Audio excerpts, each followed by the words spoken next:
अभिषेक मनु सिंघवी के सीडी प्रकरण और तेलंगाना पर बागी हो गए 8 कांग्रेस सांसदों से कांग्रेस अभी उभरी भी नहीं थी कि खबर यह भी आ गई है कि 4 वरिष्ठ मंत्री सरकार छोड़कर संगठन में काम करना चाहते हैं। इस खबर के बाद 10 जनपद पर बैठकों का दौर लगातार चल निकला है और विपक्ष ने भी मौके का खूब फायदा उठाया है। सरकार के 4 बड़े मंत्री सलमान खुर्शीद, जिनके पास कानून मंत्रालय और अल्पसंख्यक मामलों का मंत्रालय है, जयराम रमेश, जो कि 10 जनपद के लिए सबसे प्राथमिकता वाला मंत्रालय यानी ग्रामीण विकास मंत्रालय के मंत्री हैं, वेलार रवि, जो कि 10 जनपद के विश्वास पात्र हैं, सालों से राज्यसभा सांसद हैं और ओवरसीज अफेयर्स मंत्री हैं, गुलाम नबी आजाद, जो कि प्रणब मुखर्जी के बाद दूसरे सबसे बड़े ट्रबल शूटर कहे जाते हैं, जिनके पास स्वास्थ्य मंत्रालय है। ये सब के सब सरकार छोड़कर संगठन के लिए काम करना चाहते हैं और पिछले दिनों एक एक करके इन्होंने अपनी मंशा आलाकमान से जाहिर भी कर दी है। हालांकि पार्टी इन खबरों का खंडन कर रही है। बात आप मेरे संज्ञान में ला रहे हैं, मुझे इसके बारे में कोई व्यक्तिगत जानकारी नहीं है।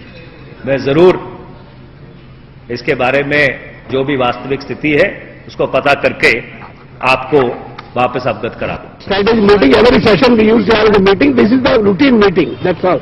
Under the Congress president called. Okay, thank you. इन खबरों के सामने आने के साथ ही कुछ ऐसे सवाल खड़े हो गए हैं जिनका कांग्रेस के शीर्ष नेतृत्व के पास कोई जवाब नहीं है। पहला सवाल, क्या मनमोहन सरकार डूबता जहाज हो गई है जिसे छोड़ मंत्री ज्यादा सुरक्षित ठिकाने ढूंढ रहे हैं?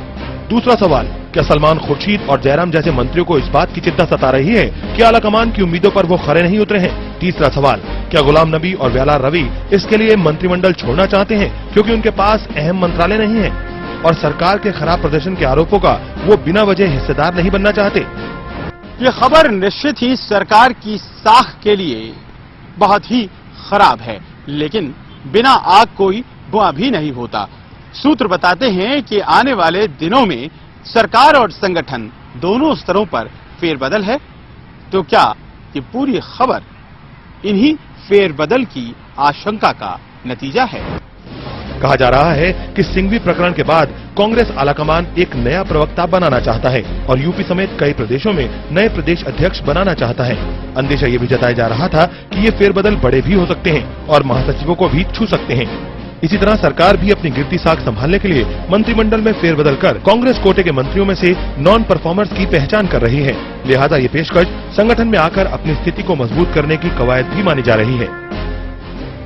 टाइमिंग भी ऐसी है जबकि सरकार पॉलिसी पैरालिसिस के आरोपों में घिरी है और कहा जा रहा है कि राष्ट्रपति चुनाव गठबंधन की गांठें खोलने वाला साबित हो सकता है।